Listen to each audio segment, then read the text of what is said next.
The worst moment of my life wasn't when the doctors told me my husband was dead. It wasn't even when I had to identify his body at the hospital after the car accident. The worst moment came 3 days later at Cameron's funeral, when a woman I'd never seen before walked up to me and said, "You need to move out of my house." I was standing by the casket, still numb from shock, when she appeared.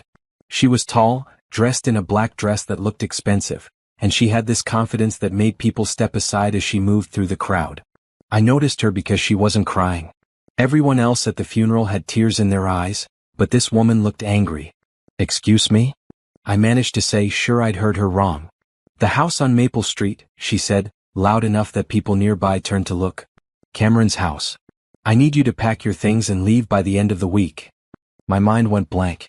I stood there in my black dress, the one I'd bought 3 years ago for Cameron's grandmother's funeral, and I couldn't form words. The stranger was talking about my home. The house Cameron and I had lived in for 7 years.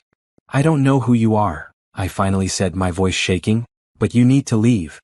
"I'm Vanessa," she said, like that should mean something to me. "Cameron's partner. We've been together for 3 years. The room tilted. Someone behind me gasped. I felt Paula, my best friend, grab my arm to steady me. "That's not possible," I whispered. "I'm his wife." Vanessa smiled, but it wasn't friendly. "A piece of paper doesn't make you family. Cameron and I built a life together. A real life. That house. He bought it for us. Those cars? For us. Everything he worked for was for our future, not yours." "Get out," Paula said, stepping between us. "You have no right to be here." But Vanessa wasn't alone. A man I vaguely recognized as Cameron's brother Jerome appeared beside her. I'd met Jerome maybe twice in 7 years. Cameron always said his family lived far away and they weren't close. "Naomi," Jerome said, using that fake gentle voice people use when they're about to say something terrible. "We need to talk about Cameron's affairs. There are things you don't know. Debts. Complications. It would be easier for everyone if you cooperated." "Cooperated with what?" My voice was getting louder. People were definitely staring now. "Cameron made promises," Vanessa said. "Legal promises. I have documents." "I don't care what you think you have," I said, finding strength I didn't know I had left. "I'm his wife. Legally. We've been married for 10 years. I don't know what kind of lies Cameron told you, but this is my husband's funeral and you need to leave now." Jerome pulled out his phone and showed me a picture. It was Cameron and Vanessa at a restaurant, looking happy. Looking like a couple. The photo was dated 6 months ago. "He was going to divorce you," Vanessa said quietly. "He just hadn't figured out how to tell you yet. I'm sorry you have to find out this way, but Cameron loved me. These last 3 years were the happiest of his life. He told me that all the time. I wanted to scream. I wanted to hit her. I wanted to disappear into the floor. Instead, I looked at Jerome. "Is this true? Did you know about this?" Jerome had the decency to look uncomfortable. "Cameron and I talked sometimes." He was confused. "He cared about both of you." "Get out," I said again. "Both of you. Now." "We're family," Jerome said. "I have every right to be at my brother's funeral." "Then stay for the funeral," I said. "But after today, I don't want to see either of you again." Vanessa leaned in close. "You have until Friday to clear out your things. After that, I'm changing the locks." "You can't do that. It's my house." "Check the deed," she said. "Cameron put it in a trust. I'm the beneficiary. His lawyer will contact you." She walked away, Jerome following behind her. I stood there shaking, aware that everyone in the funeral home was watching, whispering. Paula wrapped her arms around me. "That's not legal," Paula said. "She can't just take your house." But I wasn't sure anymore. Cameron had handled all our finances. I worked as a teacher's aide, made decent money, but Cameron always said he'd take care of the big stuff. The mortgage, the insurance, the investments. I trusted him. Now I wondered what else I didn't know. The funeral continued like a nightmare. I went through the motions, shaking hands, accepting condolences, but I couldn't focus. Vanessa sat in the back row watching me. Jerome stood near the door, talking quietly on his phone. When it was time for me to speak, I walked to the front and looked out at the crowd. I'd prepared words about what a good husband Cameron was, how much we loved each other, how we planned to grow old together. But standing there, looking at Vanessa's satisfied face, I couldn't say any of it. "Cameron was my husband," I said instead. "I loved him. I thought I knew him. Now I'm learning that maybe I didn't know him at all. But he was still my husband and I will remember the good times we had. That's all I have to say." I sat down. Paula squeezed my hand. My mother, who'd flown in from Atlanta, looked confused. After the service, when people were leaving, Jerome approached me again. "Naomi, I know this is hard," he said. "But you have to understand. Cameron had debts. Bad debts. The house, the cars, everything might have to be sold to cover what he owed. It's better if you just walk away now. Vanessa and I will handle the mess." "What debts?" I asked. Cameron never said anything about debts. Credit cards. Business loans. He was in over his head. "We're trying to protect you from the fallout." "I don't believe you." Jerome sighed. "Believe what you want. But Friday those locks are changing. If you're smart, you'll be gone by then." That night, I lay awake in the bed I'd shared with Cameron, staring at the ceiling. His clothes were still in the closet. His toothbrush was still in the bathroom. His coffee mug was still in the sink from the morning he died. And somewhere out there, Vanessa was planning to take it all away from me. I thought about 3 years. Cameron and I had been happy 3 years ago. Or I thought we'd been happy. We'd taken a vacation to Miami. We'd celebrated our anniversary at that Italian restaurant he loved. I'd gotten promoted at work and he'd been so proud. Had he been lying the whole time? Had he been with her when he said he was working late? When he said he was visiting Jerome? When he said he was at the gym? I got up and went to Cameron's office. He'd always kept it locked, said he needed privacy for work calls and paperwork. I'd never questioned it. Why would I? We trusted each other. Or I trusted him. I tried the door. Still locked. I went to the kitchen and got a screwdriver, came back and worked on removing the hinges. It took 20 minutes, but I got the door open. Inside, everything looked normal at first. A desk, a computer, filing cabinets. But when I turned on the computer, it asked for a password I didn't know. The filing cabinets were locked too. I sat down in his chair and cried. Not gentle tears, but big, ugly sobs that came from somewhere deep inside me. I cried for the marriage I'd lost. I cried for the life I thought I had. I cried because I was alone and scared and I didn't know what to do. But eventually the tears stopped. And in their place came something else. Something harder. I wasn't going to let them win. I wasn't going to just walk away and let Vanessa and Jerome take everything. If Cameron had debts, I'd find out the truth. If he'd put the house in some trust, I'd get a lawyer. If he'd been living a double life, then I'd uncover every piece of it. Friday was 3 days away. I didn't know if I could stop them from changing the locks. But I knew one thing for certain. I wasn't going down without a fight. Friday came faster than I expected. I'd spent the last 3 days in a fog, trying to make sense of everything while also planning Cameron's burial, dealing with well-meaning neighbors who brought casseroles, and avoiding Jerome's phone calls. Paula had stayed with me every night, sleeping on the couch. She'd wanted to call a lawyer immediately, but I kept putting it off. Part of me still hoped this was all a mistake. That Vanessa was lying. That Cameron's brother was confused. That hope died on Friday afternoon. I'd gone to the grocery store just trying to do something normal. When I came back, there was a moving truck in the driveway and a man changing the locks on my front door. "What are you doing?" I ran up the walkway, grocery bags swinging from my arms. The locksmith looked uncomfortable. "Ma'am, I'm just doing my job. I was hired to change these locks." "By who?" "The property owner." "I'm the property owner. This is my house." He pulled out a work order. "Says here the owner is Jerome Fletcher." He showed me the deed and his ID. Jerome. Not even Vanessa. Cameron's brother was taking my house.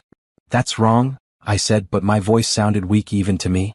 "My husband just died. This is our house. We lived here for 7 years. I'm sorry for your loss, ma'am, but I have to complete this job." He finished installing the new lock and handed me a business card. "If you think there's been a mistake, you need to talk to the property owner or get a lawyer." He left. I stood on my own porch, staring at the door I could no longer open. I called Paula. She answered on the first ring. "They changed the locks," I said. I wasn't crying. I was too angry to cry. "I'm coming to get you," she said. "Don't move." While I waited, I tried the back door. Also locked. I looked through the windows and saw that someone had been inside. There were boxes in the living room. My things, I realized. Someone had packed my stuff. A car pulled into the driveway. Jerome got out, looking pleased with himself. "Naomi," he said. "I was hoping to catch you. You changed the locks on my house." "My house now," he corrected. "Cameron left it to me." "Well, technically he left it in a trust and I'm the executor." "Same thing." "Where's the documentation?" "Show me proof." He pulled out papers from his car. Legal documents with Cameron's signature at the bottom. My hands shook as I read them. The house had been transferred to a family trust 6 months ago. Jerome was listed as the primary beneficiary. This can't be legal, I said. It's completely legal. Cameron wanted to protect his assets. You can understand that, can't you? He had debts. Creditors coming after him. Putting the house in the trust protected it. Protected it from me, you mean? Jerome shrugged. I've packed your personal items. Clothes, photos, that kind of thing. They're in those boxes inside. I'll have someone drop them at your friend Paula's place. I understand you're staying there now. You can't just kick me out. I have rights. You have whatever rights Cameron gave you. And according to these documents, that's not much. He pulled out another paper. Cameron had over $200,000 in debt. Credit cards, personal loans, a second mortgage you probably didn't know about. The house is worth maybe $300,000. After we sell it and pay the debts, there won't be much left. You're lying. I wish I was. Cameron was bad with money. He spent more than he made trying to keep up appearances. The cars, the clothes, the restaurants. He couldn't afford any of it. I thought about the BMW Cameron drove. The expensive watches. The trips we took. I'd always assumed we could afford it because he never said otherwise. What about the life insurance? I asked. Jerome looked genuinely sorry for a moment. Naomi, there is no life insurance. Cameron let the policy lapse 2 years ago. Couldn't afford the premiums. The world tilted again. No life insurance. The house wasn't mine. Debts I never knew about. Where am I supposed to go? That's not my problem, Jerome said, but he didn't sound cruel. Just tired. Look, I'm sorry. I know this is hard. But Cameron made his choices and now we all have to live with them. My advice? Move on. Start over. You're young. You'll be fine. Paula's car screeched into the driveway. She jumped out, took one look at me and immediately understood. Get in the car, she told me. My stuff. We'll get your stuff. Get in the car now. I let her lead me to the passenger seat.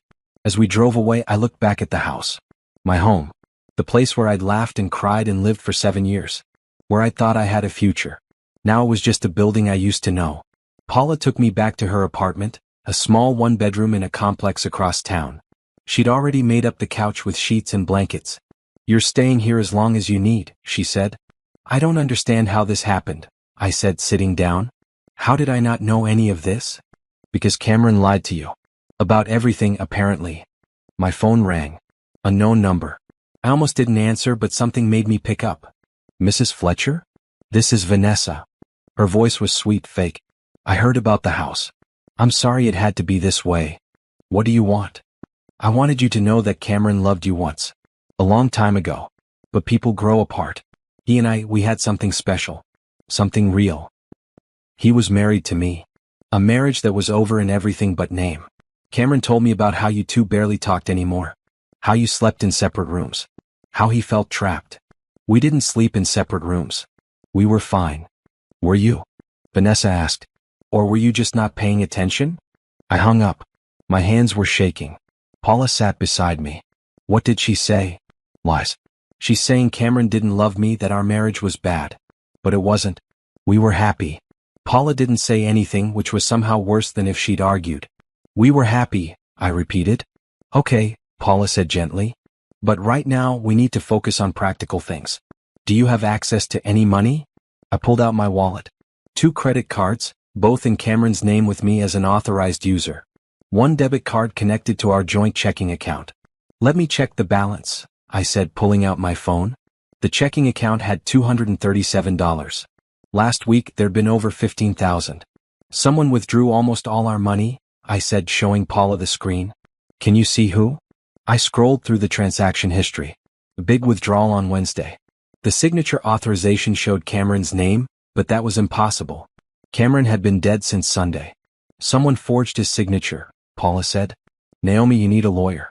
Like yesterday. I can't afford a lawyer. Yes, you can. There are attorneys who work on contingency. If you have a case, they get paid when you win. Do I have a case? A man dies and a week later his wife is homeless with no money? Yeah, you have a case. That night, I lay on Paula's couch and stared at the ceiling. I thought about the life I'd lost. The house, the money, the man I thought I'd married. All of it gone. But I also thought about Jerome's face when he handed me those papers. About Vanessa's smug voice on the phone. About that forged withdrawal from our account. Something wasn't right. The story they were telling didn't add up. Cameron had been many things, but he wasn't stupid.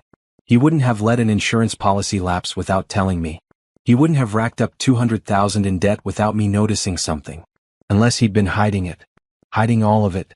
I needed answers. And I knew where to start looking. The bank. Saturday morning, I was at First National Bank when they opened at 9.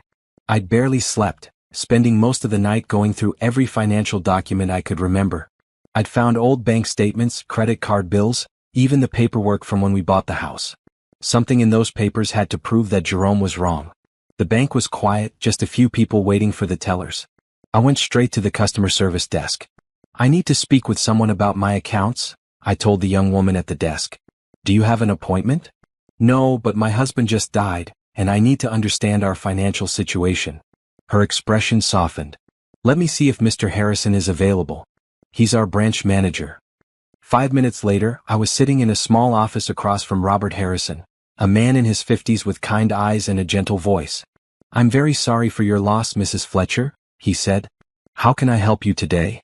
I explained everything. The funeral, Vanessa, Jerome, the changed locks, the empty bank account. "I need to know what happened to our money," I finished. "And I need to know if Cameron had other accounts I don't know about." Mr. Harrison typed on his computer, frowning at the screen. "Your joint checking account shows a withdrawal of $14,800 on Wednesday afternoon. But Cameron was already dead." "Yes, I see that now. The withdrawal was made with an ATM card and PIN. We'd need to review the security footage to see who actually made the transaction." "Can you do that?" "I'll request it immediately. This could be fraud." He made some notes. "Now, regarding other accounts, let me check our system." He typed for a while, his frown deepening. Then he stopped and looked at me carefully. "Mrs. Fletcher, how much do you know about your husband's business dealings?" "He worked in sales for a medical supply company. That's all I really know." He didn't talk much about work.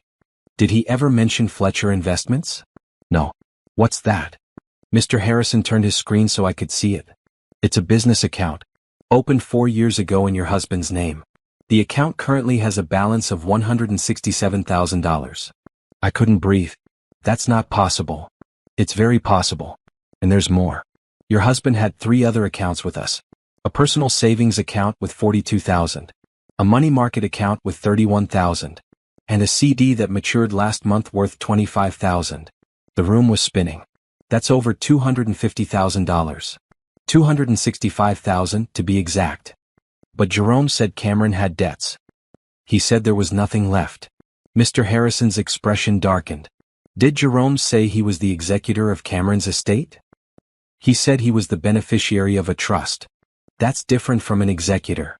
And regardless of what he said, as Cameron's legal widow, you have rights to these accounts. These are not trust accounts. They're in Cameron's name only, which means they pass to his spouse unless he specifically named other beneficiaries." Hope flared in my chest. "So this money is mine?" "Legally, yes.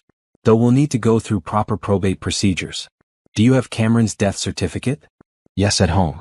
"Well, at my friend's place. I was locked out of my house. I'll need a copy of that along with your marriage certificate and photo ID. Then we can begin the process of transferring these accounts to your name." "What about the business account? Fletcher Investments?" Mr. Harrison pulled up more information. "This is interesting. The business account has 2 authorized signers. Cameron and someone named Preston Hughes. Do you know Mr. Hughes?" "No." "According to our records, Mr. Hughes has power of attorney over this account in the event of Cameron's death or incapacitation. He can make withdrawals and transfers." "Is he the one who took the money from our checking account?" "That I don't know yet. But I'm going to find out." Mr. Harrison picked up his phone. "Janet, I need you to pull all transaction records for Cameron Fletcher's accounts for the past 6 months. Also, I need security footage from Wednesday afternoon, ATM withdrawals." He hung up and looked at me. "Mrs. Fletcher, I think someone has been stealing from you.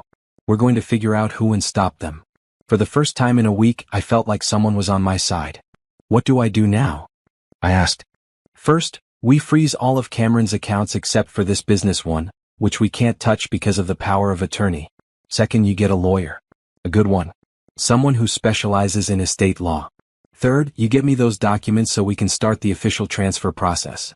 "How long will that take?" "Usually 6 to 8 weeks. But given the circumstances, I can expedite things.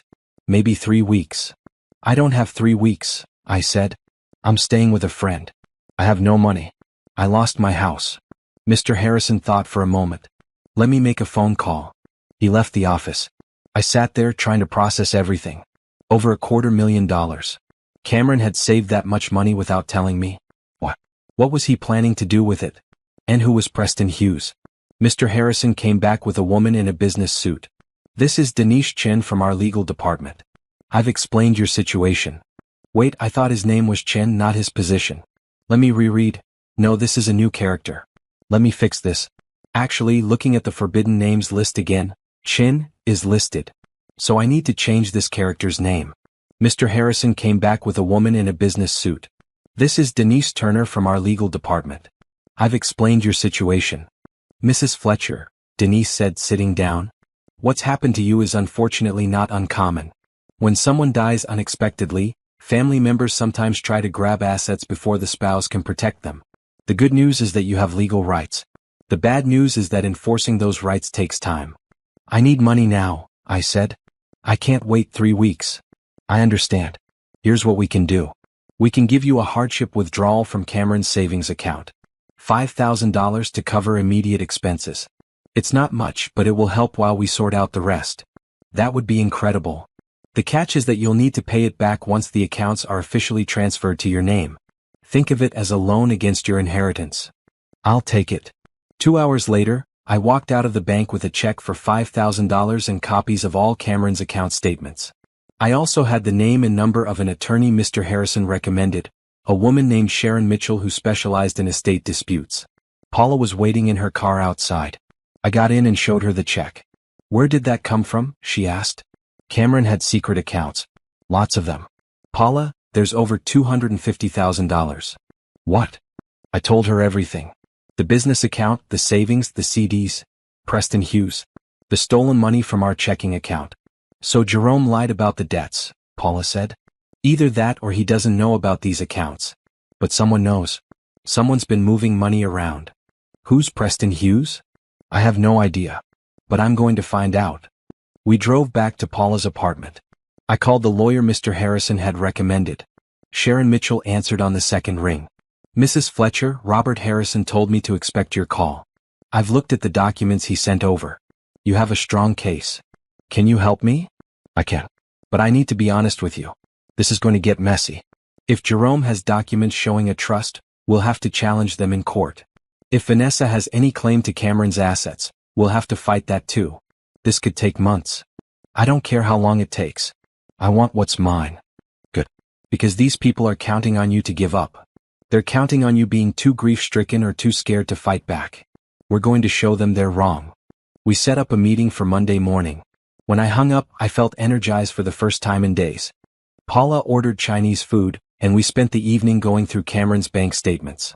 I was looking for patterns, anything that would explain where the money came from and where it was going. What I found was confusing. Deposits into the business account every month, always around $5,000. But I couldn't tell where they came from.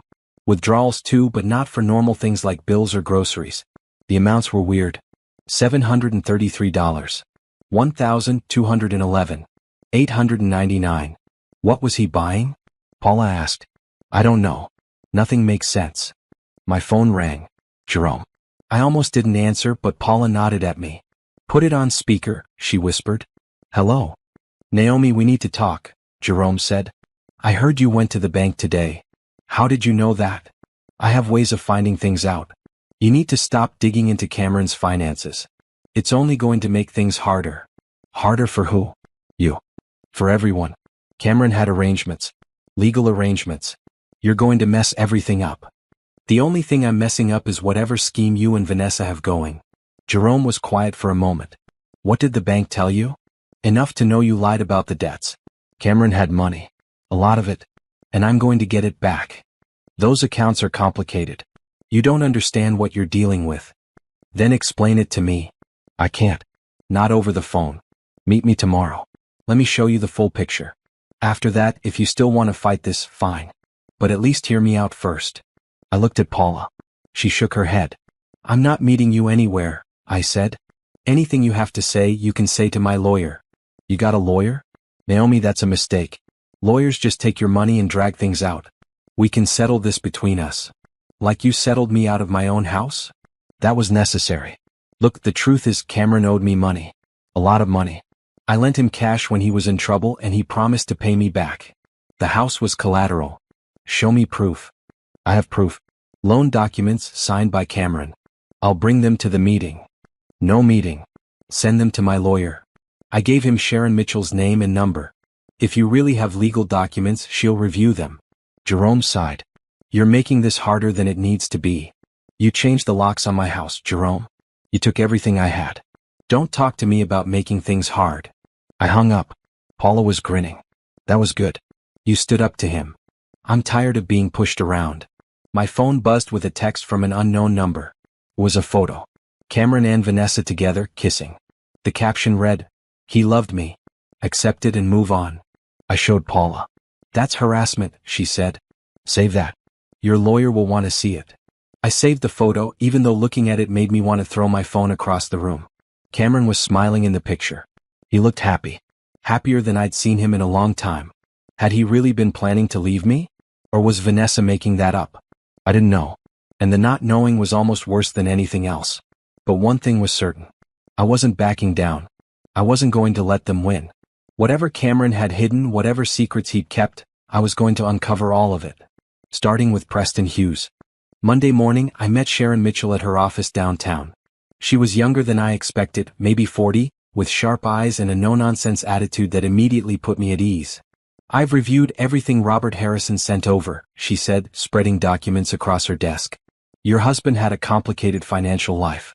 The question is whether he was hiding it from you or from someone else. What do you mean? Look at this business account. Fletcher Investments. Regular deposits, irregular withdrawals. The pattern suggests he was moving money around, maybe trying to keep it away from creditors or protect it from something. But Jerome said Cameron had debts. Jerome says a lot of things. I've requested the trust documents he claims give him ownership of your house. Until I see those, I'm assuming he's lying. Sharon pulled out another paper. More interesting is this Preston Hughes person. I did some research over the weekend. He's a real estate investor with a somewhat shady reputation. He's been involved in several lawsuits over property deals gone bad. Why would Cameron be in business with someone like that? That's what we need to find out. I've submitted a request to the court to access all of Cameron's business records. We should have them in a week or two. What about the money Jerome took from our checking account? That withdrawal on Wednesday. The bank is reviewing security footage. If it shows someone other than Cameron making that withdrawal, we can file criminal charges for fraud and theft. What do I do in the meantime? Sharon leaned back in her chair. You survive. You stay strong. And you let me handle the legal side. These people are bullies. They're counting on you being too scared or too sad to fight back. Don't give them that satisfaction. I left her office feeling better than I had in days. For the first time, someone with real power was on my side. Paula had taken the day off work to help me. We drove to the public library and used their computers to search for information about Preston Hughes. What we found was disturbing. Preston Hughes owned dozens of properties in the city, many of them rental units. He'd been sued at least 10 times by tenants for things like refusing to make repairs, keeping security deposits illegally, and even threatening people who complained. He'd also been investigated twice by the Housing Authority for code violations. This is who Cameron was in business with? Paula said, scrolling through articles. Apparently. I kept searching, looking for any connection between Preston and Cameron. I found it in an article from 3 years ago about a new apartment complex being built on the east side. The developer was Preston Hughes. One of the investors listed was Cameron Fletcher. Cameron invested in real estate? Paula said. Since when? I don't know. He never mentioned it. The article had a photo. Preston Hughes standing in front of a building under construction, smiling for the camera. Next to him was Cameron, also smiling. They looked like friends. 3 years ago. Right when Vanessa said she and Cameron started seeing each other. I sat back trying to make sense of it all. What if Cameron wasn't just hiding money? What if he was hiding a whole second life? That's what it looks like, Paula said quietly. My phone rang. Unknown number again. Against my better judgment, I answered. Mrs. Fletcher, this is Preston Hughes. My heart jumped. How did you get this number? Jerome gave it to me. We need to talk. I'm not talking to anyone except through my lawyer. That's fine. But you should know that the business account at First National? That money isn't yours. It belongs to our investment partnership. Cameron and I were 50-50 partners. His half goes to his estate, but you can't just take it. We'll see what a judge says about that. A judge will say the same thing. Partnership agreements are legal contracts. I've already contacted my attorney. We're filing paperwork to freeze that account and prevent any transfers. You do what you need to do. I'm trying to be reasonable here. Cameron was my friend. I don't want to fight with his widow. But I also won't let you steal from me. I'm not stealing anything. That money is part of Cameron's estate. 50% of it is. The other 50% is mine. And I'm taking it whether you like it or not. He hung up. Paula looked concerned. Can he do that? I don't know. I need to call Sharon. Sharon answered immediately. I told her about Preston's call. He's bluffing, she said. Even if there's a partnership agreement, we have to see it and verify it's legitimate. Don't worry about him. Focus on getting through the next few weeks. But I was worried. Every day seemed to bring new complications. New people claiming they had rights to Cameron's money. New lies about who he was and what he'd done. That afternoon, Jerome called again. Did Preston reach out to you? He asked. You gave him my number. He deserved to know what was happening. Naomi, you're stirring up trouble for a lot of people. Cameron had business dealings you don't understand. If you keep pushing, you're going to uncover things that will hurt you. Like what? Like the fact that Cameron wasn't the man you thought he was. He made mistakes. Bad mistakes. The money in those accounts? Some of it didn't come from legitimate sources. My stomach dropped. What are you saying? I'm saying Cameron was involved in things he shouldn't have been. Things that could get people in trouble if they came out. Leave it alone, Naomi. Take the settlement I'm offering and walk away. What settlement? $50,000. No questions asked. You sign a paper saying you give up all claims to Cameron's estate, and I'll give you the money tomorrow. 50,000? There's over 250,000 in those accounts. Most of that money is tied up in the business partnership or owed to creditors. By the time lawyers get done with it, there won't be anything left. Take the 50,000 now and move on with your life. No. Naomi. I said no. I'm not signing anything and I'm not walking away. I hung up. My hands were shaking. What did he say? Paula asked. He offered me money to drop everything. And he said Cameron was involved in something illegal. Do you believe him? I don't know what to believe anymore. That night I couldn't sleep. I kept thinking about what Jerome had said. Cameron involved in something illegal. Money from illegitimate sources. What did that mean? I got up and went through Cameron's bank statements again, looking at those weird withdrawals. $733. $1,211. The amount seemed random, but what if they weren't? I grabbed a calculator and started adding them up. Over 6 months, the withdrawals totaled about $40,000. Where did that money go? I searched through Cameron's email on my phone. He'd given me his password years ago, back when we first got married, and he'd never changed it. I'd never had a reason to look through his messages before, but now I was desperate for answers. What I found made me sick. Emails from Preston Hughes about the properties and our tenants. Discussions about rent collection and repairs that needed to be made but wouldn't be because it was too expensive. Messages about tenants complaining and how to handle them. Cameron was a slumlord.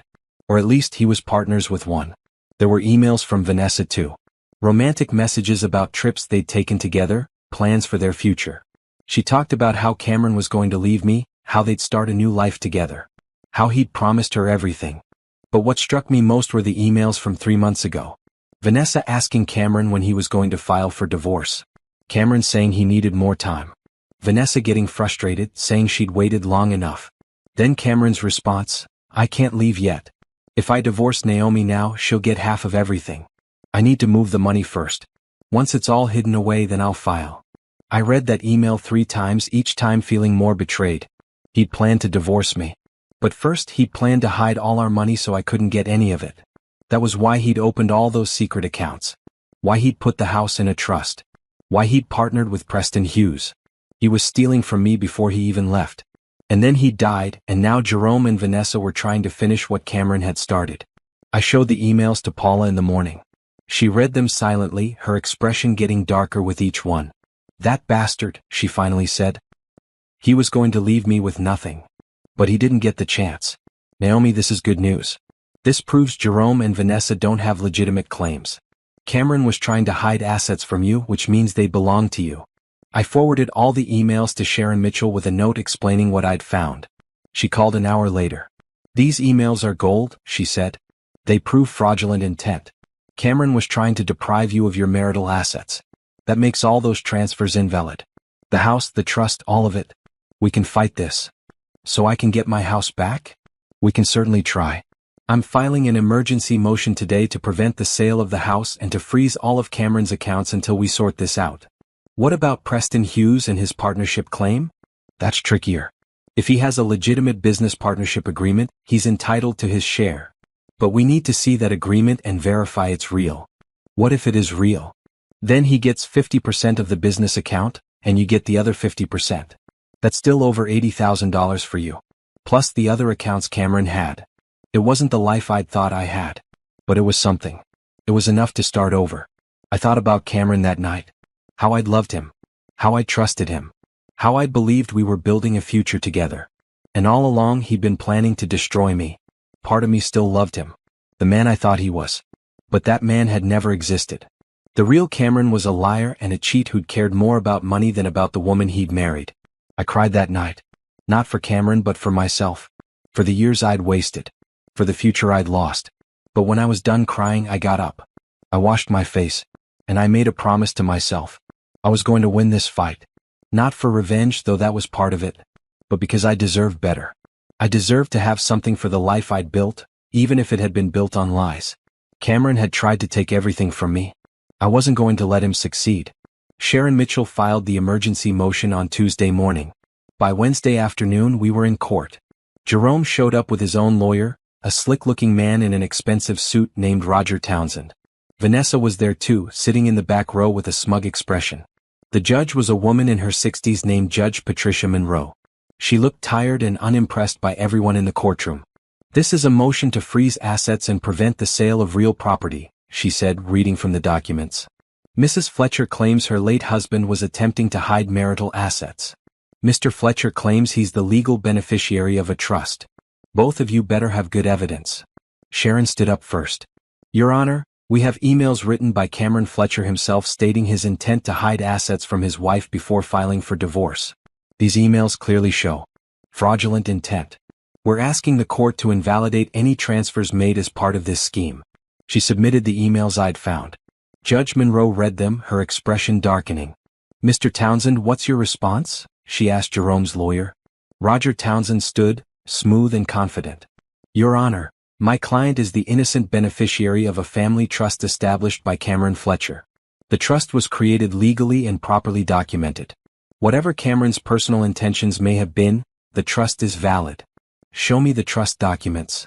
Roger pulled out papers and handed them to the bailiff, who passed them to the judge. Judge Monroe read through them carefully.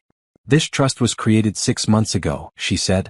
3 months after the emails Mrs. Fletcher submitted showing Cameron's intent to hide assets. That's suspicious timing. The timing is coincidental, Roger said. Cameron wanted to protect his assets from creditors, not from his wife. What creditors? Sharon asked.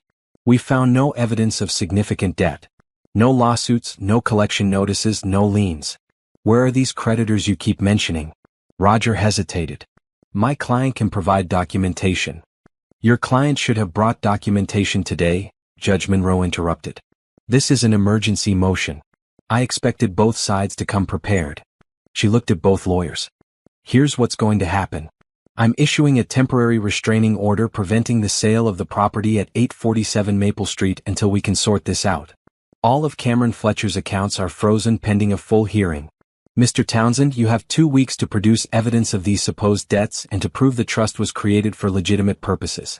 Mrs. Fletcher, you have the same time to gather evidence supporting your claims. We'll reconvene in 2 weeks for a full hearing. Your Honor, Roger said, my client has already changed the locks on the property. What about Mrs. Fletcher's living situation? Judge Monroe looked at Jerome. Did you lock Mrs. Fletcher out of the marital home? The property belongs to the trust, Roger answered for him.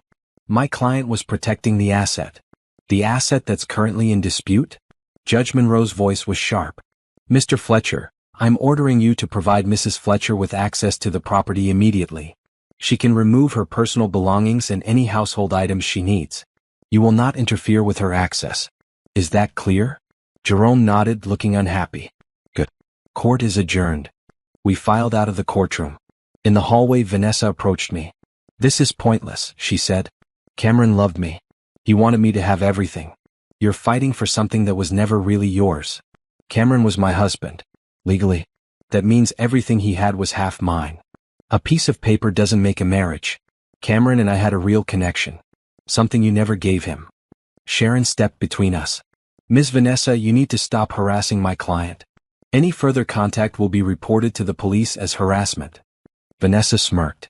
I'm not harassing anyone. I'm just telling the truth. The truth according to you. Now walk away. Vanessa looked at me one more time, then left. Jerome approached with his lawyer. Naomi, Roger said in his smooth voice, this doesn't have to be a fight. My client is prepared to offer you a settlement. $75,000 and you walk away from all claims. That's up from $50,000, I noted. Funny how the number keeps going up. We're trying to be fair. Fair would be giving me everything that belongs to me, which is pretty much everything. These accounts are complicated. The business partnership, the trust, the debts. By the time everything is sorted out, legal fees alone will eat up most of the money. Take the settlement. No. Sharon pulled me away. Don't engage with them. Let's go. Outside the courthouse, she turned to me. That went well. The judge is clearly skeptical of their claims. And ordering Jerome to give you access to the house is huge. What happens now? Now we dig deeper. We need to find proof that Cameron created that trust specifically to hide assets from you. We also need to deal with Preston Hughes and his partnership claim. Can you get into Cameron's home office? I can now, apparently. Good. Look for any documents related to Fletcher Investments. Partnership agreements, bank statements, anything. We need to understand the full scope of what Cameron was doing. That afternoon, Paula and I drove to the house on Maple Street. It felt strange pulling into the driveway. This had been my home for 7 years, but now it felt like enemy territory. Jerome had left the new keys in an envelope on the porch along with a note. Take what you need. Don't damage anything. Inside, the house looked different. Some of my things were gone, packed away in boxes. The furniture was the same, but it felt empty somehow. Like all the life had been sucked out of it. I went straight to Cameron's office. With the door now off its hinges from when I'd removed them before, I could see everything. The filing cabinets were still locked, but I found a crowbar in the garage and pried them open. Inside were years of documents. Bank statements, receipts, contracts. I started photographing everything with my phone, sending copies to Sharon as I went. Paula found a safe hidden behind a picture on the wall. Naomi, look at this. Can you open it? It needs a combination. I tried Cameron's birthday. Nothing. Our anniversary. Nothing. Then I tried Vanessa's birthday, based on a date I'd seen in the emails. The safe clicked open. Inside was cash. A lot of cash.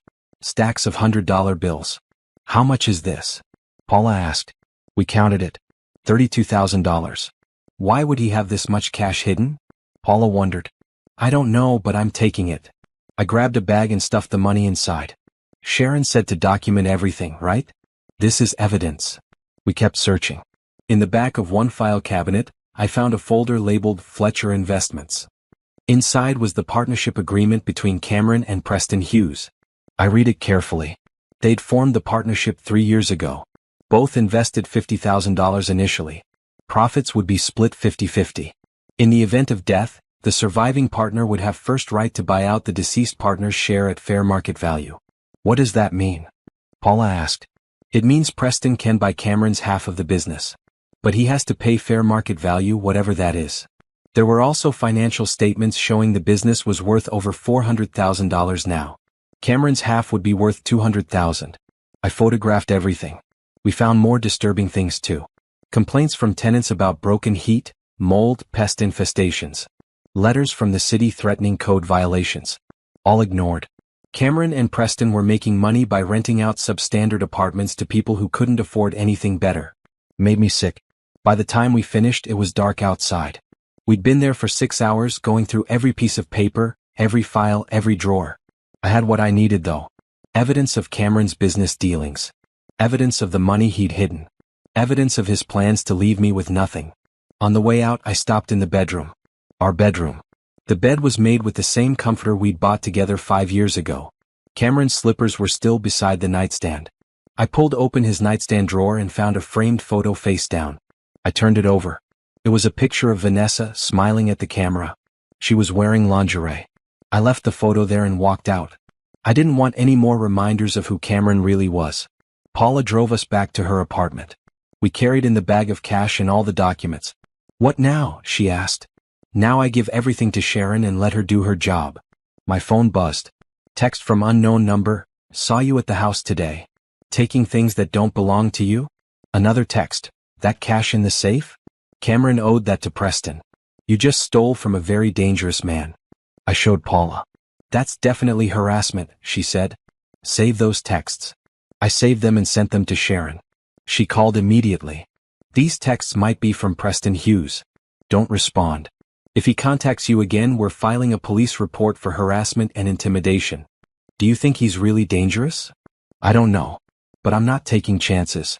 Stay with Paula. Don't go anywhere alone. And definitely don't go back to that house without me." I agreed, though the idea of being afraid in my own home made me angry. That night I couldn't sleep again. I kept thinking about everything I'd found. The cash. The business partnership. The photo of Vanessa. Cameron had lived a complete double life. And I'd been too trusting, too naive to see it. But I wasn't naive anymore. And I wasn't backing down. Jerome, Vanessa, Preston. They all thought they could scare me off. They thought I'd take whatever settlement they offered and disappear. They were wrong. I was going to fight this all the way to the end. And when it was over, I was going to make sure everyone knew exactly what Cameron Fletcher had done. Not for revenge, though that was part of it, but because the truth mattered. And because I deserved justice. The 2 weeks before the full hearing passed in a blur of document reviews, meetings with Sharon, and sleepless nights. Every day seemed to bring new discoveries about Cameron's secret life. Sharon's investigator, a woman named Rita Powell, tracked down 3 properties that Cameron and Preston owned together. All of them were rental units in low-income neighborhoods. All of them had code violations and unhappy tenants. "This is worse than I thought," Sharon said during one of our meetings. "Your husband and Preston Hughes were running a legitimate slum operation. They'd buy cheap properties, do minimal repairs, then rent them out for as much as possible while ignoring maintenance requests. Is that illegal? Some of it is. The code violations definitely are. The failure to provide basic services like heat and hot water. If tenants complained, Preston would threaten them with eviction." Did Cameron know about all this? Sharon showed me emails between Cameron and Preston discussing problem tenants and how to encourage them to leave. Cameron knew. He was actively involved. "I don't understand," I said. "Cameron had a good job. We were comfortable. Why would he do this?" "Money. Greed. Who knows?" The investment partnership was making about $60,000 a year in profit. Split 2 ways, that's $30,000 for Cameron. Tax-free, since they weren't reporting most of the cash rent payments. Tax fraud too? Probably. I've submitted a request to the IRS to investigate. If Cameron was hiding income, that's a serious crime. Will I be liable for that? No. You didn't know about any of this. You filed joint tax returns based on the information Cameron gave you. The IRS might audit you, but once they see the evidence, they'll understand you were a victim too. That was some relief at least. But it didn't change the fact that my husband had been a criminal. Rita also found bank records showing regular transfers from Fletcher Investments to an account in Vanessa's name. $50,000 over the past year. Cameron was supporting her financially, Sharon explained. This actually helps us. It shows he was diverting marital assets to his girlfriend. Can we get that money back? We can try. Vanessa received money that should have gone to you. That's what's called a fraudulent transfer. If we can prove she knew the money was coming from your marriage, we can force her to return it. How do we prove that? The emails help. She clearly knew Cameron was married. And she knew he was planning to divorce you. That shows she was complicit in his scheme to hide assets. We subpoenaed Vanessa's bank records.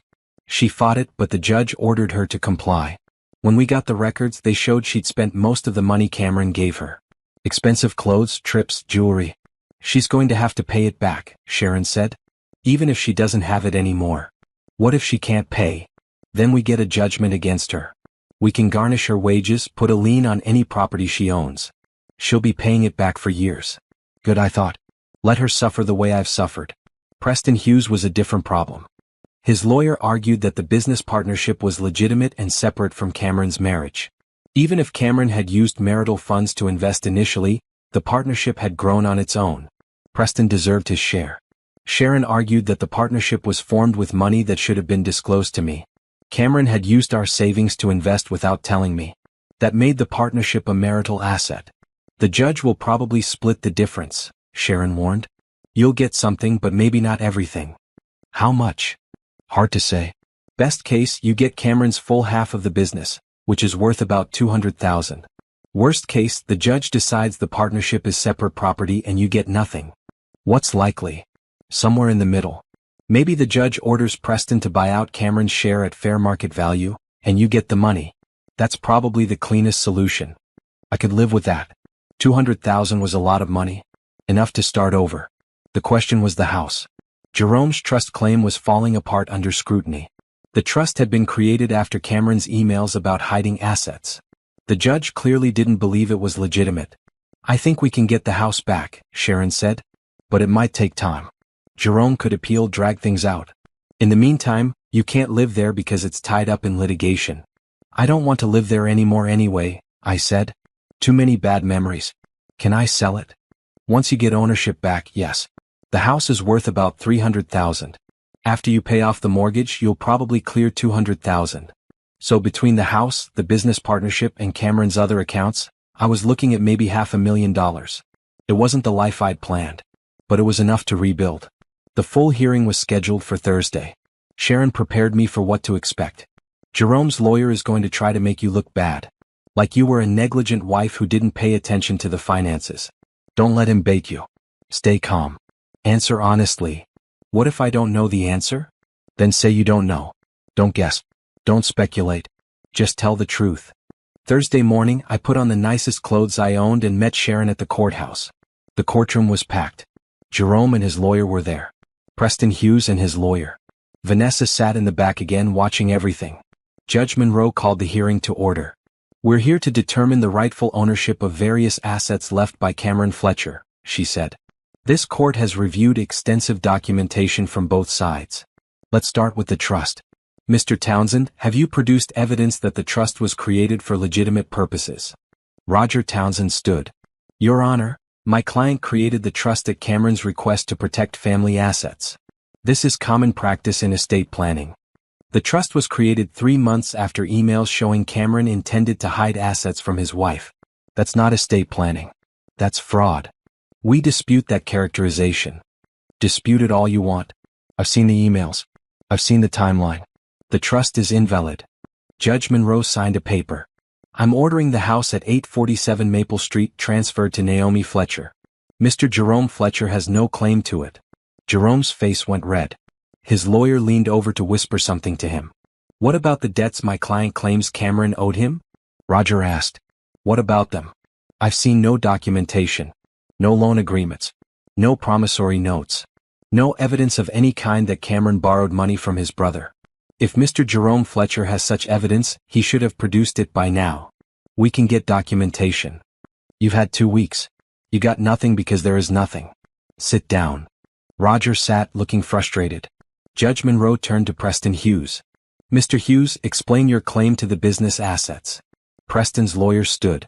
My client and Cameron Fletcher were equal partners in Fletcher Investments.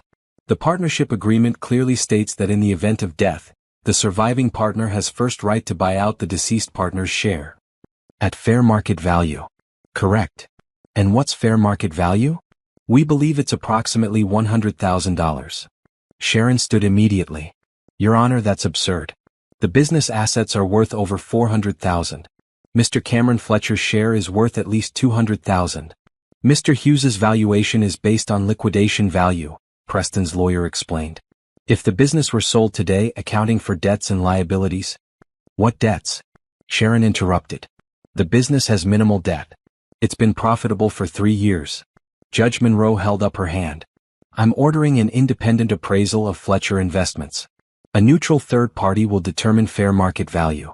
Mr. Hughes, you'll have 60 days to either buy out Mrs. Fletcher's share at that value or agree to sell the business and split the proceeds. Clear?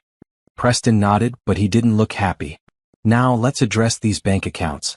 Mrs. Mitchell, you claimed several accounts belonged to your client as part of the marital estate. Sharon outlined all the accounts I'd found. The savings, the CDs, the money market account. These are all in Cameron Fletcher's name only, Judge Monroe noted. But they were funded with marital income during the marriage. That makes them marital property under state law. Judge Monroe nodded. Agreed.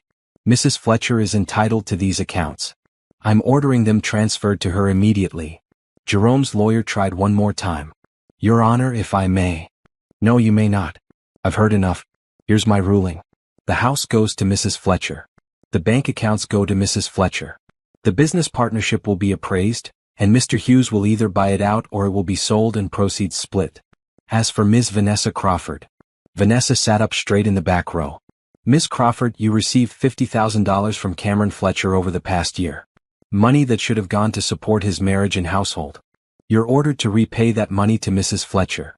I don't have it, Vanessa called out. Then you'll make payments. Mrs. Fletcher's attorney will work out a payment plan with you. If you fail to pay, we'll garnish your wages. Judge Monroe looked at everyone in the courtroom. This case is a mess. A man died, and immediately people started fighting over his money like vultures. Mrs. Fletcher is the legal widow. She's entitled to the marital assets. Everyone else can get in line or get out. Court is adjourned. She banged the gavel. It was over. Outside the courtroom, Sharon hugged me. You won. You actually won. I couldn't quite believe it. The house was mine. The money was mine. Everything Cameron had tried to take from me, I'd gotten back. Jerome stormed past without looking at me. Vanessa followed, tears streaming down her face. Preston Hughes stopped in front of me. This isn't over, he said quietly. The appraisal will take time. And I promise you, I'm going to fight the valuation every step of the way. Do what you have to do, I said. I'm not scared of you. He walked away. Paula, who'd been waiting in the hallway, ran over. What happened? I won, I said. I got everything. We went to lunch to celebrate. For the first time in a month, I felt like I could breathe. The worst was over. I had my life back. Or at least, I had the pieces I needed to build a new life. That night, I drove to the house on Maple Street. My house now. Legally mine. I walked through the rooms looking at everything with new eyes. This place had been my home. But it was also where Cameron had lied to me for years. Where he'd planned his escape. Where he'd hidden his secrets. I didn't want it anymore. I called a realtor the next morning and put it on the market. Within a week, I had an offer. A young couple with a baby, excited about the neighborhood and the schools. I sold it to them for $280,000. After paying off the mortgage and closing costs, I cleared $190,000.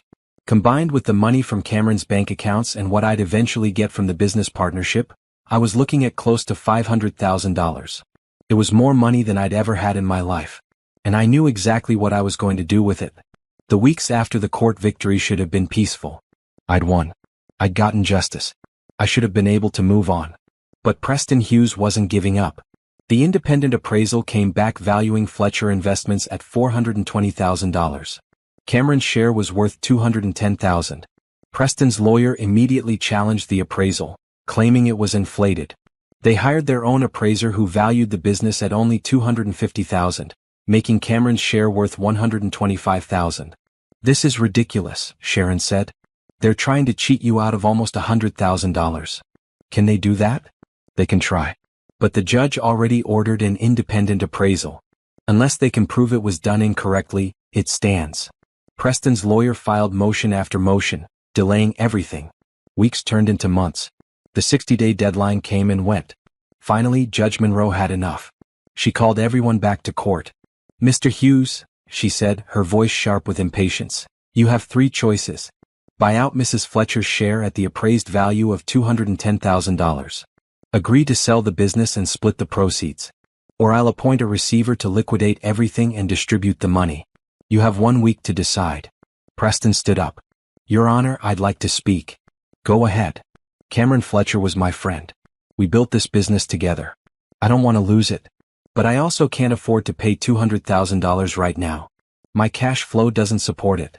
That's not Mrs. Fletcher's problem. I know. I'm asking for a compromise. Let me pay Mrs. Fletcher $150,000 now, and the rest over the next 2 years with interest. That way I can keep the business running and she gets her money. Sharon stood. Your Honor, my client needs the money now, not over 2 years. What if we add penalty clauses? Preston suggested. If I miss a payment, the full amount becomes due immediately. Mrs. Fletcher can put a lien on the business as security. Judge Monroe looked at me. Mrs. Fletcher, what do you think? Sharon leaned over. It's not ideal, but it might be the fastest way to get something.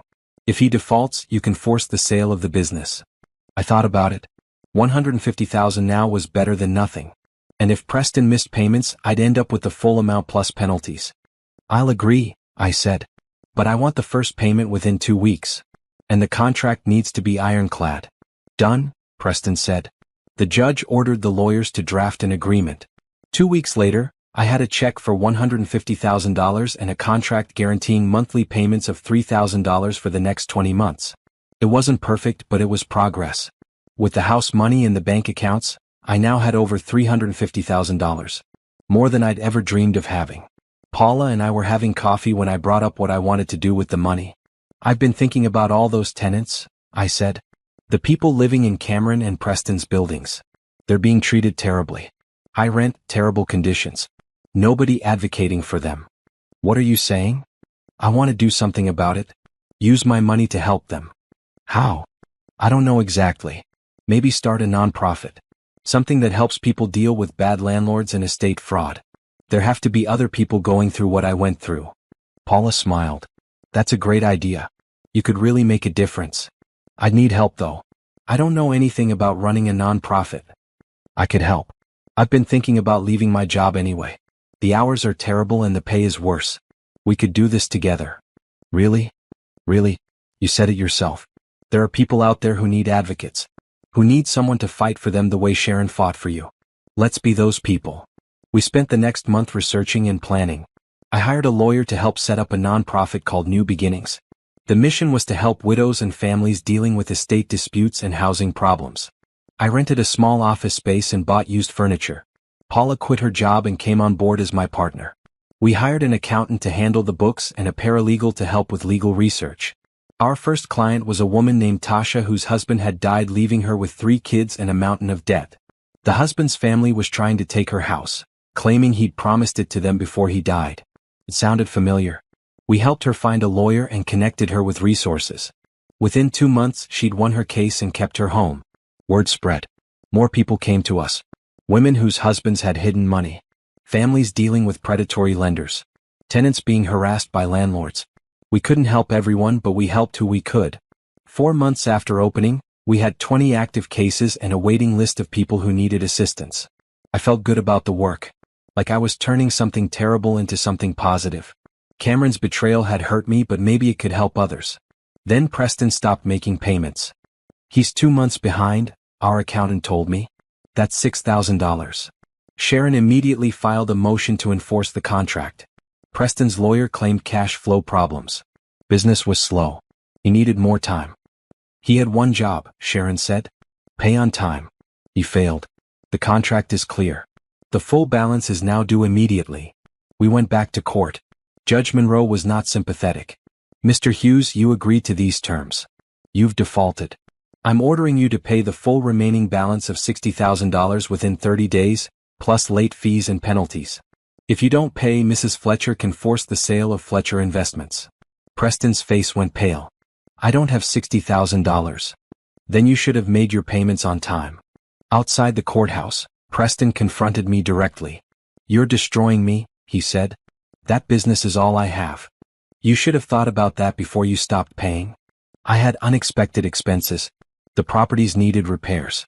I had to choose between paying you and keeping the business afloat. Not my problem. You signed a contract. I'm asking you, person to person, to give me more time. 6 months. I can get caught up in 6 months.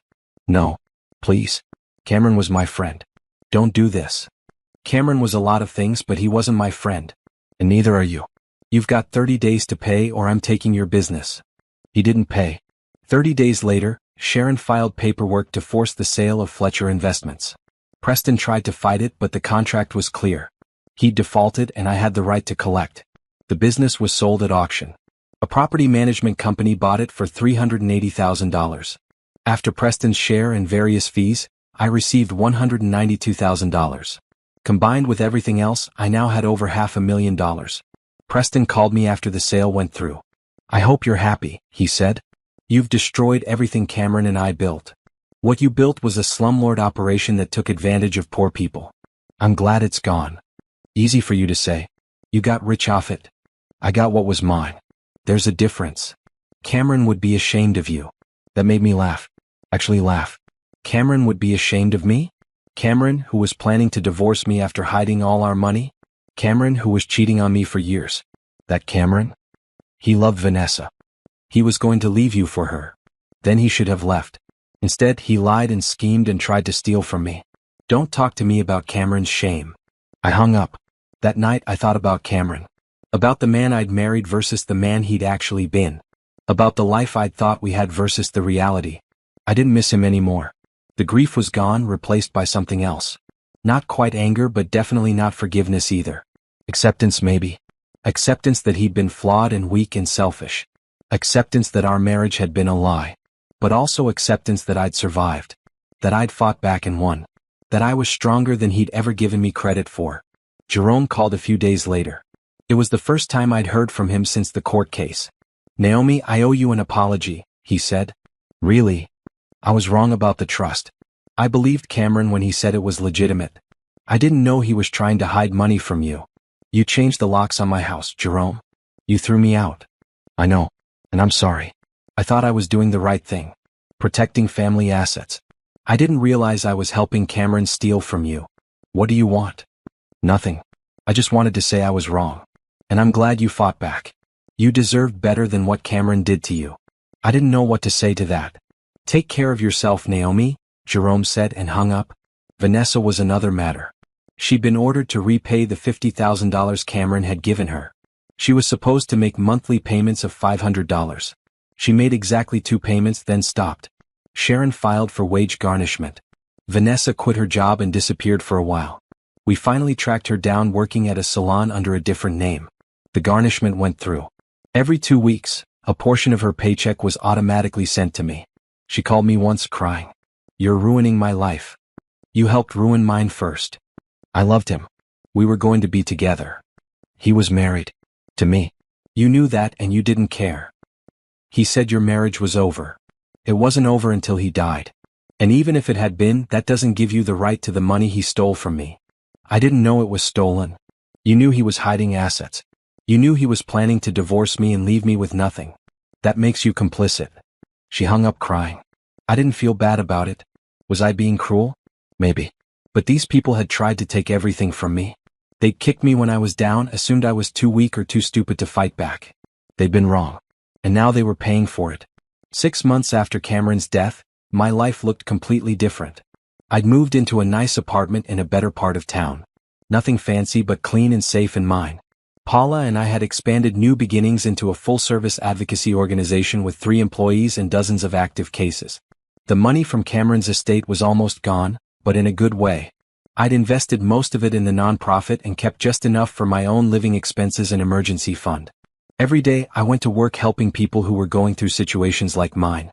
It was hard work, emotionally draining sometimes, but also fulfilling in a way my old job never was. I was making a difference. One morning Sharon called with news. "Remember those tax issues we found with Cameron and Preston's business?" "Yeah." The IRS finally finished their investigation. Cameron failed to report over $150,000 in income over 3 years. That's serious tax evasion. What does that mean for me? Nothing. You're in the clear. You filed your taxes honestly based on the information Cameron gave you. But there's more. The IRS wants to know if you have any information about Preston Hughes's tax situation. Why? Because if Cameron was hiding income, Preston probably was too. And if you cooperate with their investigation, they'll make sure you're completely protected from any liability. I thought about Preston. How he tried to cheat me out of money. How he'd run those terrible properties, taking advantage of people who had no other options. "I'll cooperate," I said. "Tell them I'll give them everything I have." I spent a day with IRS investigators showing them every document I'd found. The partnership agreements. The bank statements. The records of cash rent payments that were never reported. 3 months later, Preston Hughes was charged with tax evasion and fraud. He ended up pleading guilty to avoid prison time, but he lost his business license and had to pay huge fines. I didn't feel triumphant about it, just tired. Tired of fighting, tired of dealing with the aftermath of Cameron's choices. But at least it was over. Except it wasn't. Not quite. One day, a woman walked into our office. She was young, maybe 25, and she looked nervous. "Are you Naomi?" she asked. "Yes. Can I help you?" "My name is Brittany. I need to tell you something about Cameron." My stomach dropped. What about him? I was one of the tenants. In the building on 5th Street. Cameron was my landlord. Okay. He used to come by sometimes to collect rent. And he was always nice to me. Too nice, you know? He'd compliment me, say I was pretty, offer to reduce my rent if I was nice to him. Oh no. Did he? I couldn't finish the sentence. No. I always said no. But he kept trying. And I know other women who didn't say no. Who felt like they had to because they were behind on rent or scared of getting evicted. I sat down heavily. How many others? At least 3 that I know of. Maybe more. This was a whole new level of betrayal. Not just financial fraud, but exploiting vulnerable women. Will they talk to me? I asked. I don't know. They're scared. Ashamed. But I thought you should know. Because you're helping people now. And maybe you can help them. Over the next few weeks, I reached out to the women Brittany had mentioned. 2 agreed to talk to me. They told stories that made me sick. Cameron offering to waive rent in exchange for sexual favors. Cameron threatening eviction if they complained. Cameron using his position as landlord to manipulate them. He'd been a predator. I wanted to do something about it, but Cameron was dead. There was no one to prosecute, no one to hold accountable. But Preston was still alive. Did Preston know? I asked one of the women. I think so. I complained to him once about Cameron. He just laughed and said Cameron was a grown man who could make his own decisions. That was enough. We filed a civil lawsuit against Preston Hughes on behalf of the women Cameron had exploited. We couldn't charge him with Cameron's crimes, but we could hold him liable for maintaining an environment where that behavior was tolerated. Preston's lawyer tried to dismiss the case, arguing Preston wasn't responsible for Cameron's personal conduct. But we had emails showing Preston knew about complaints and did nothing. The case went to mediation. Preston's insurance company, wanting to avoid a trial, offered a settlement. $50,000 split between the 3 women who came forward. It wasn't enough. It would never be enough for what they'd been through. But it was something. And more importantly, it was public. The lawsuit made the news. Preston's name was permanently associated with the scandal. His reputation was destroyed. After everything was settled, I met with Brittany and the other women at our office. "Thank you for coming forward," I said. "I know it wasn't easy." "Thank you for believing us," Brittany said. "Most people don't want to hear about this kind of thing. Especially when it's about someone who died. Cameron was my husband.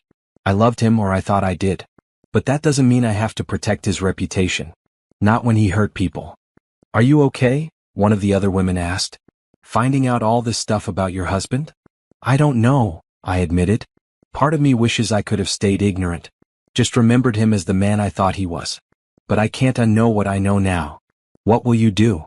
"Keep working. Keep helping people. Try to do some good to balance out the bad Cameron did."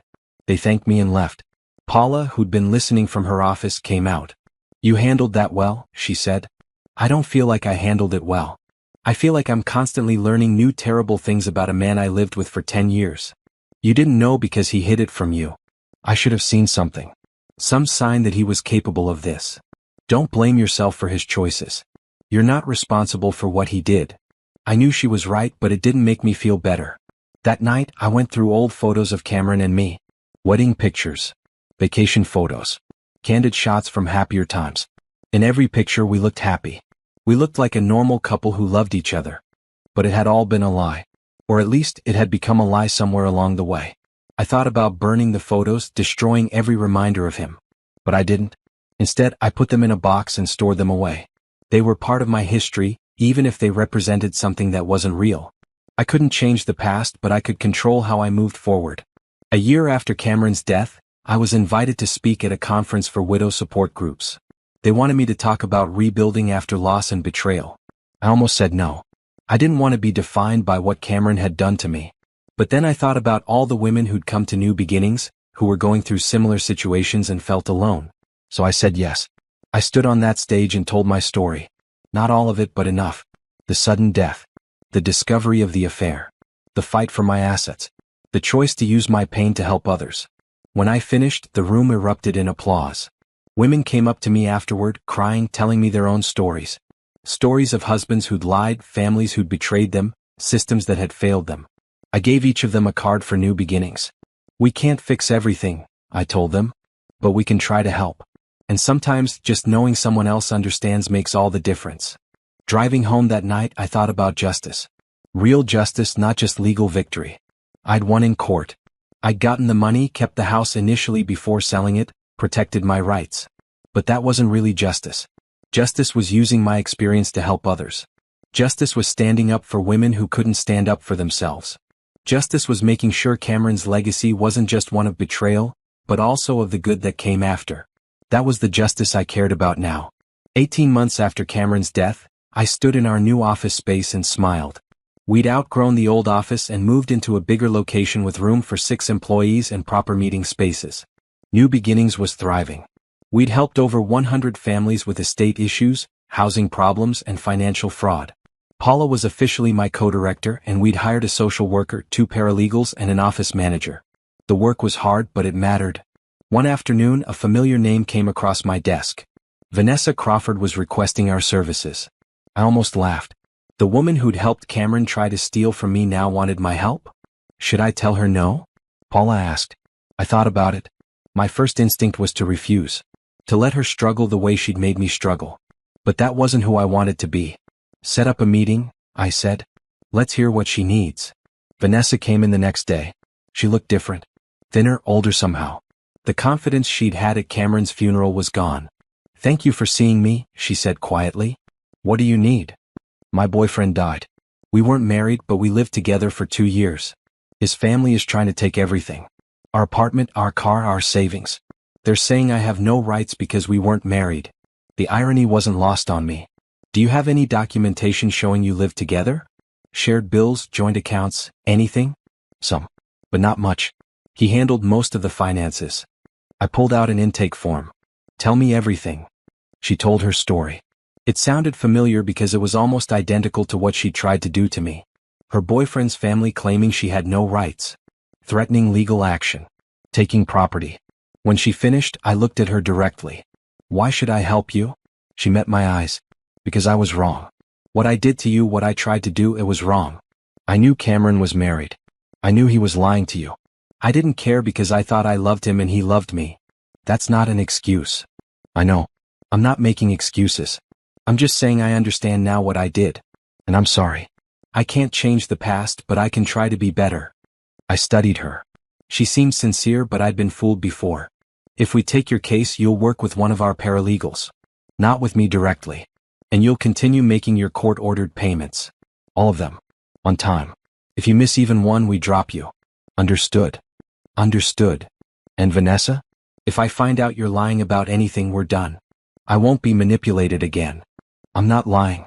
I need help and I don't know where else to go. We took her case. I assigned it to Rita, our newest paralegal, with strict instructions to document everything. 3 months later, we'd helped Vanessa secure rights to her shared property and gotten a settlement from her boyfriend's family. It wasn't everything, but it was fair. She came to the office to thank me. I don't know what I would have done without you, she said. You would have figured it out. People are stronger than they think. I really am sorry. For everything. I know. Do you forgive me? I thought about that. Did I forgive her? I wasn't sure.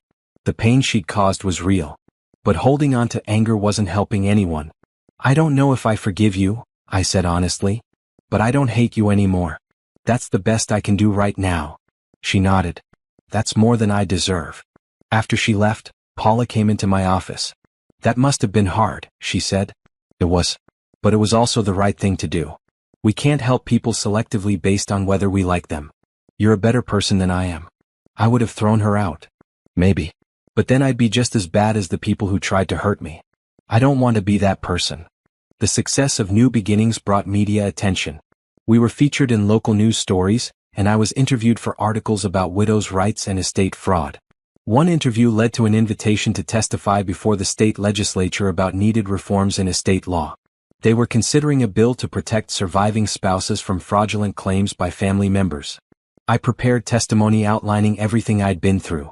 The changed locks, the empty bank accounts, the trust claims. I talked about the other women we'd helped who'd faced similar situations.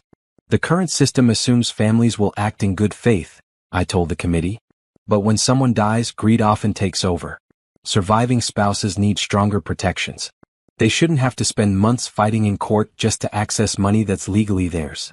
The bill passed. It wasn't perfect, but it made the process easier for widows and protected them from some of the worst abuses. I thought Cameron would hate knowing his death had led to laws that protected people from the exact thing he tried to do. That gave me some satisfaction. 2 years after Cameron's death, I was finally ready to date again. Paula had been encouraging me for months. You're young. You deserve to be happy. Not everyone is like Cameron. I'd been resistant. The idea of trusting someone again seemed impossible. But I was also lonely. I missed having a partner, someone to share life with. I met Bernard through the nonprofit world. He worked for a foundation that funded organizations like ours. He was kind, genuine, and most importantly, completely transparent about his life and finances. Our first date was coffee. Our second was dinner. By the third date, I told him everything about Cameron and what I'd been through. That must have been terrible, he said. It was. But it also made me who I am now. I'm not sure I'd change it even if I could. You turned something horrible into something beautiful. That's admirable. We took things slow. I needed to build trust gradually, to prove to myself that not everyone was hiding secrets.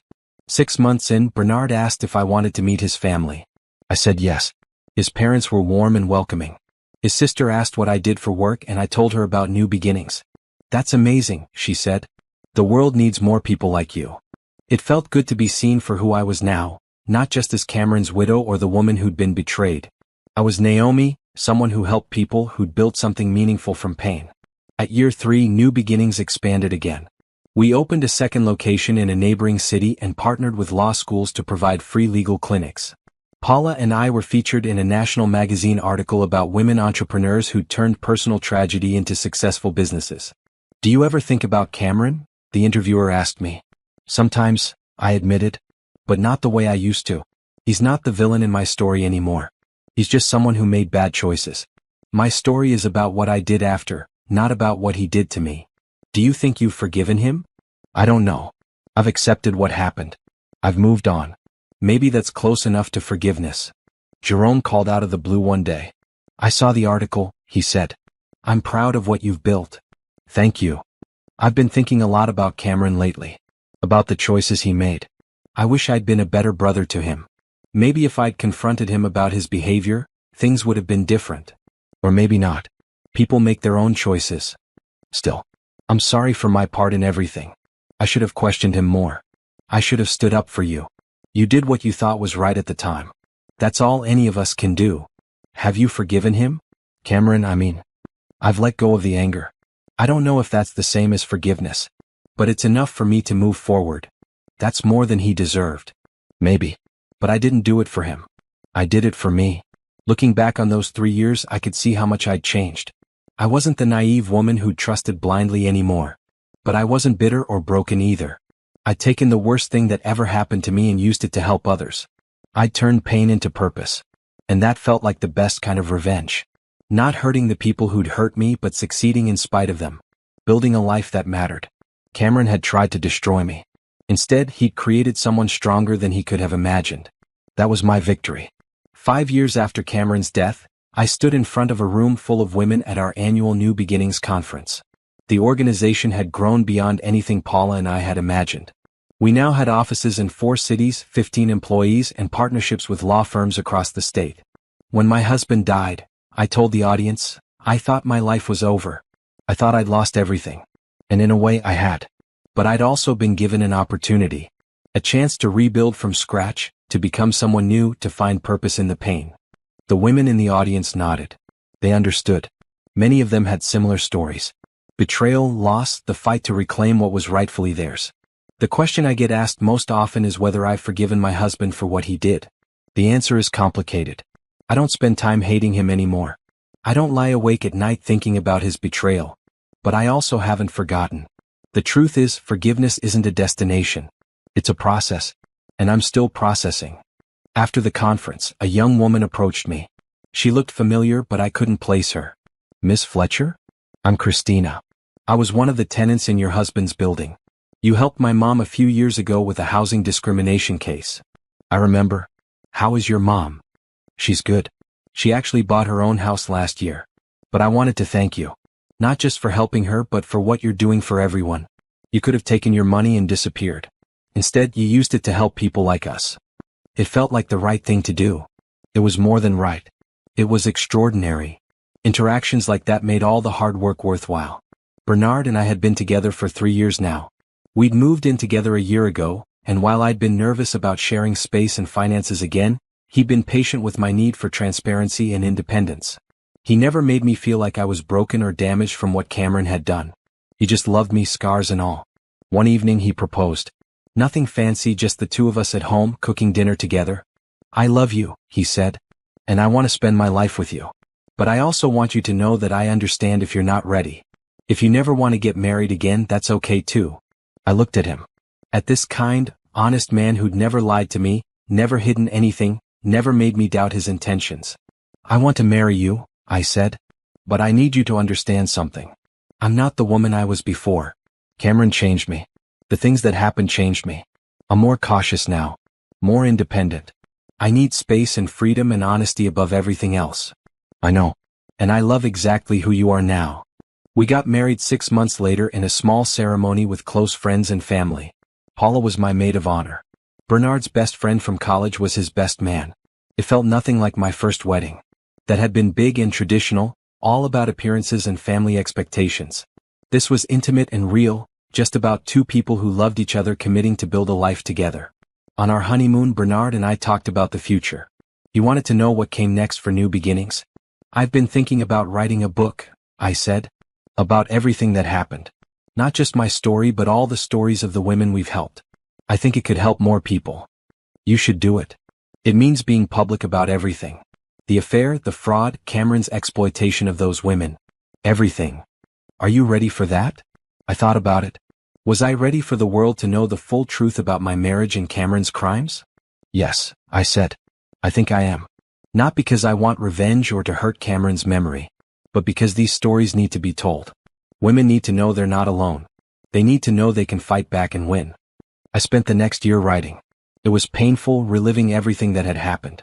But it was also cathartic. I interviewed dozens of women, got their permission to share their stories, and wove them together with my own. The book, titled After the Betrayal, Finding Strength in the Fight for Justice, was published 2 years later. It became a bestseller, which surprised me. Apparently, there were a lot of women who'd experienced similar betrayals and needed to hear that they weren't alone. The success of the book led to speaking engagements, more media attention, and additional funding for new beginnings. We were able to expand our services and help even more people. One day I got an email from Preston Hughes.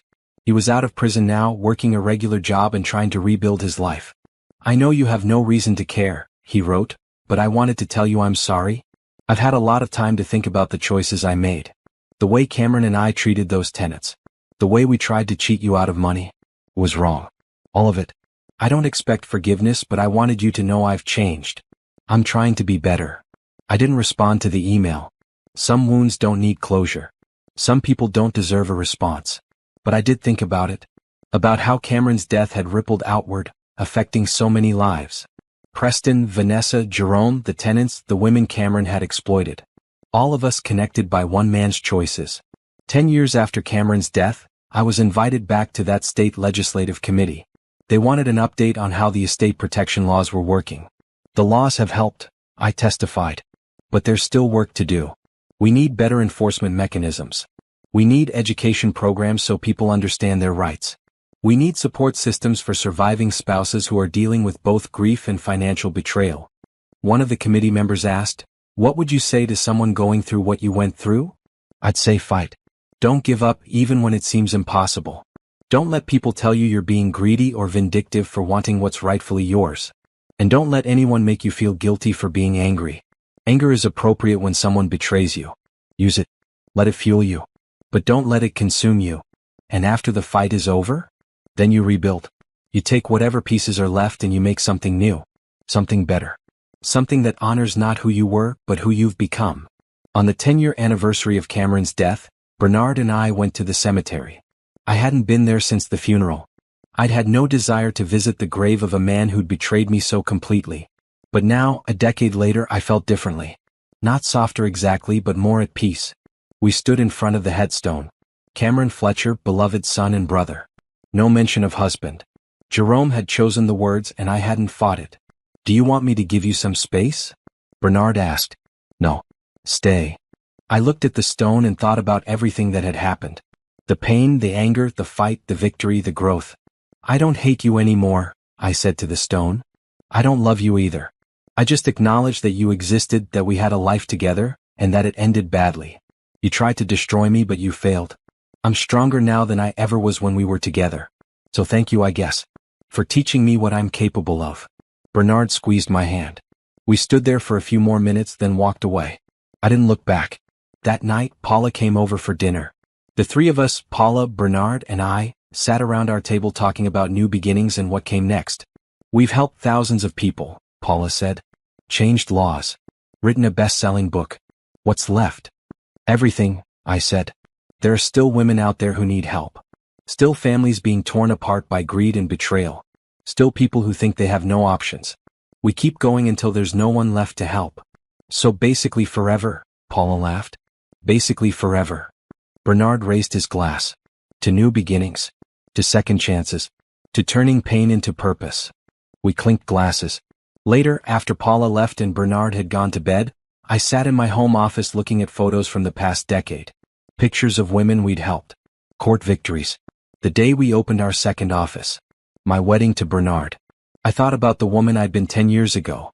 Naive, trusting, content to let someone else handle the complicated parts of life. That woman was gone. And honestly, I didn't miss her.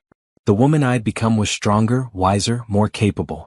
I'd learned to fight for myself, to trust my instincts, to build something meaningful from tragedy. Cameron had tried to take everything from me. My home, my money, my dignity, my future. Instead, he'd given me something unexpected. He'd given me purpose. I'd spent 10 years helping hundreds of women fight battles like the one I'd fought. I'd changed laws. I'd written a book that inspired thousands. I'd built an organization that would continue helping people long after I was gone. I'd taken his betrayal and turned it into something beautiful. That was the best revenge I could have asked for. Not hurting him back, not making him suffer, but succeeding beyond anything he'd imagined possible. I was Naomi Fletcher. I was a survivor, an advocate, an entrepreneur, a wife, a friend. I was everything Cameron had tried to prevent me from becoming. And I was happy. Not despite what he'd done, but because of what I'd done after. The door to my office opened. Bernard stood there in his pajamas looking sleepy. Coming to bed? He asked. In a minute. He came over and looked at the photos with me. You've done incredible things. We've done incredible things. You, me, Paula, everyone at New Beginnings. But it started with you. With your decision to fight back instead of giving up. Someone once told me that the best revenge is living well. I didn't understand it at the time. I thought revenge meant making the other person suffer. But now I get it. Living well, building something meaningful, finding happiness. That's the ultimate victory. So you won. We all won. Everyone who refused to be a victim. Everyone who fought for what was theirs. Everyone who turned their pain into power. Bernard kissed my forehead. I'm proud of you. I'm proud of me too. We turned off the lights and went to bed. Outside, the city lights twinkled. Somewhere out there, someone was going through what I'd gone through. Feeling lost, betrayed, hopeless. But tomorrow they might walk into a New Beginnings office and find help. Find hope. Find the strength to fight back. That's why the work mattered. That's why I did it. Cameron Fletcher was dead and gone. But I was alive. And I was thriving. That was justice. That was victory. That was everything.